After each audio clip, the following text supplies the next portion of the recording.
So recognize this. So learn to hear in between lines when people talk to you. Listen for the hidden meanings in interactions.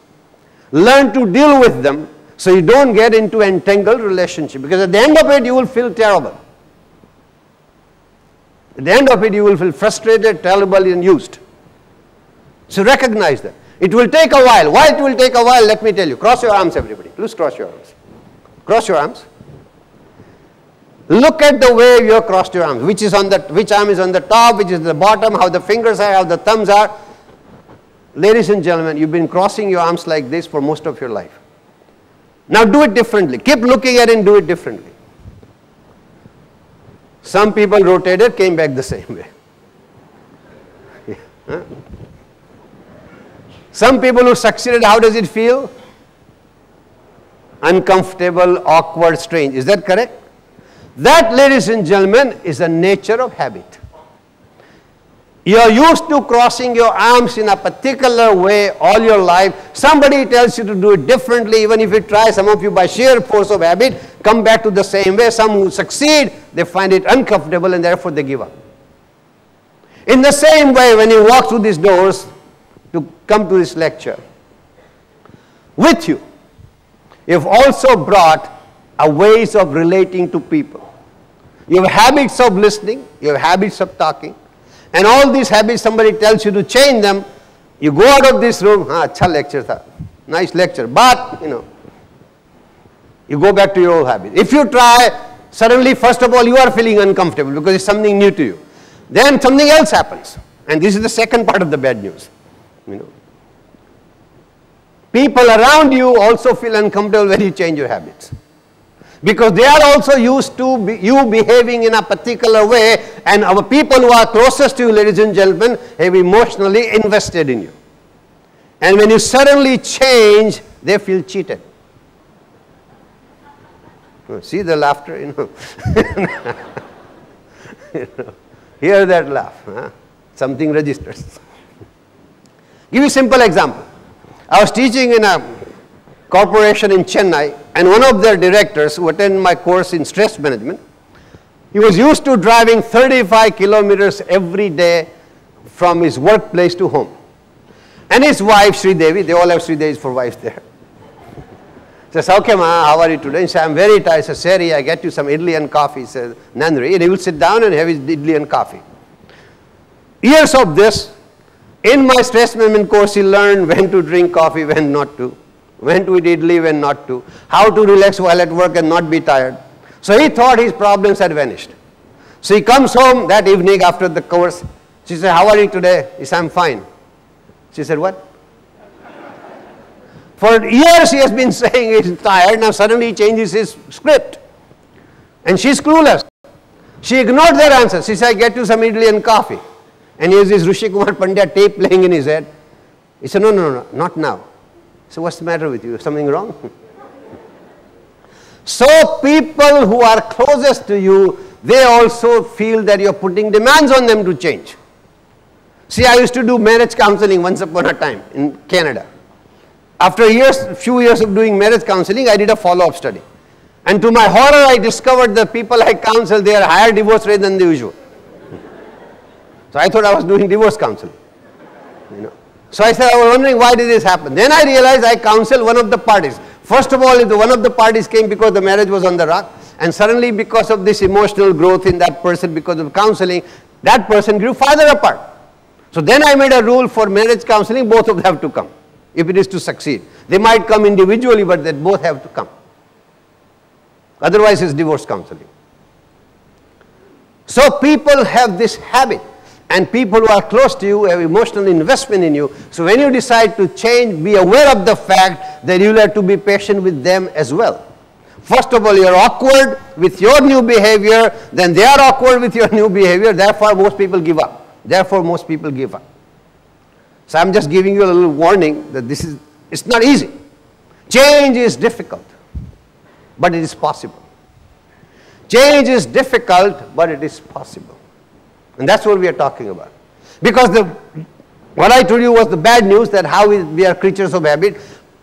But one more thing though. Evolution has taught us one thing, that huge animals have become extinct, but we have survived for one simple reason, and that is we can adapt and we can change. So I invite that ability of yours, ladies and gentlemen, to put this into practice. It will be hard. It's not easy. Can you do it? Answer is an unequivocal yes. Absolute yes.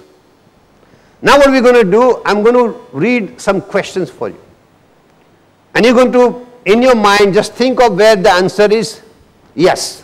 And just keep a score of, you can count on that thing, how many yeses you think. If it is no, forget about it. If most of the time makes it yes, sometimes it becomes no. But answer has to be only yes or no. Are you ready? Simple little thing.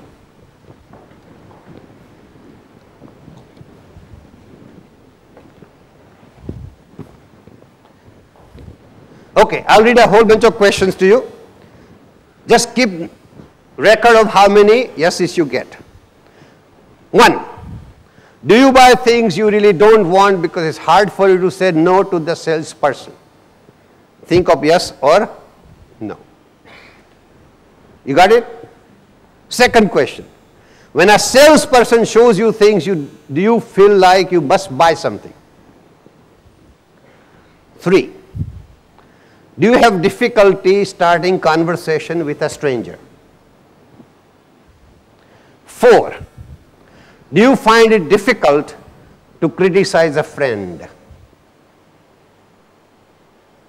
5.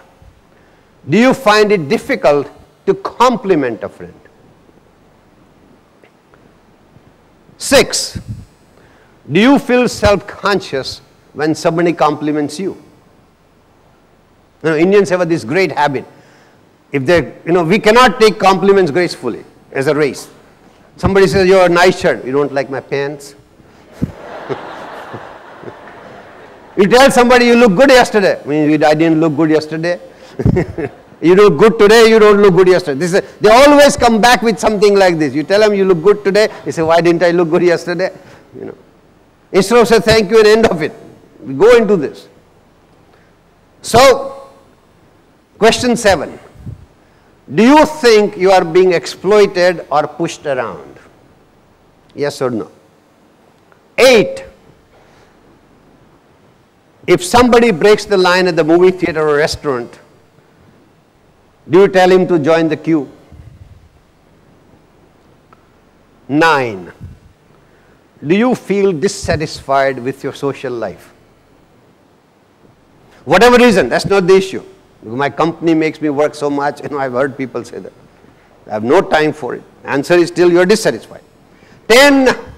Do you have trouble asking favors of a friend? 11.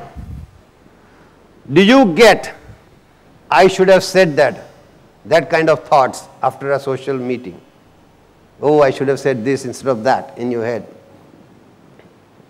12. Do you have difficulty saying no to a friend even if he's making an unreasonable request? 13. Do you think people find you boring? This is for only you to know, okay?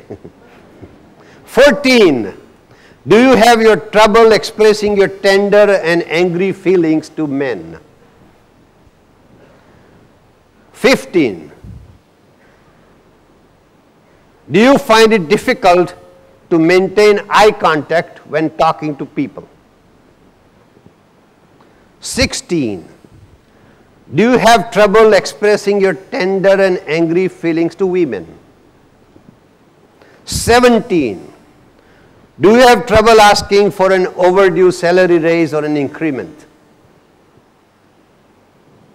18. Do you find it difficult to speak in public? 19. Do you have fear of failure? 20.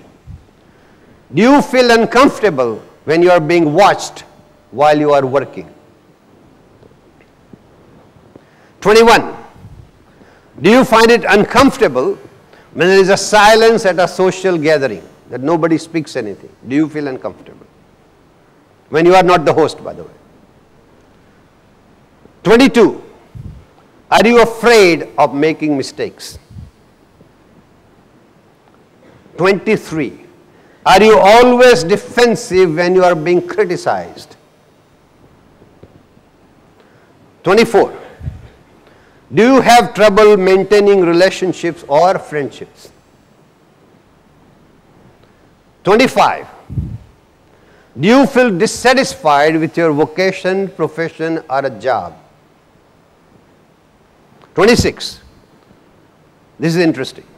Do you complete other people's sentences before they can finish saying them? 27. Are you always in a hurry? 28.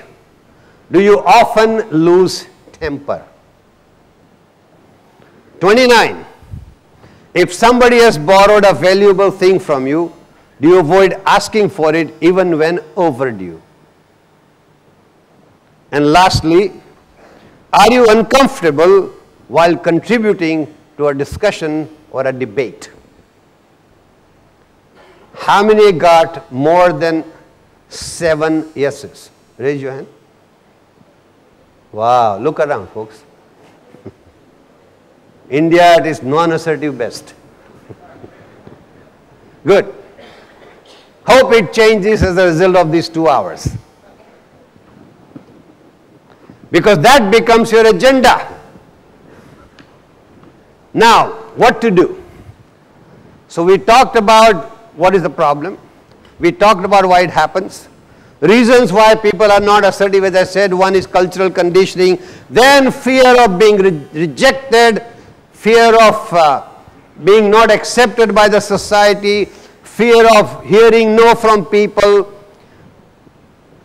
Fear of being shown up. Fear of people thinking that you are stupid. These are the reasons why we don't speak up. And these are the reasons that keep us from being assertive. So think about the reasons why you are not assertive.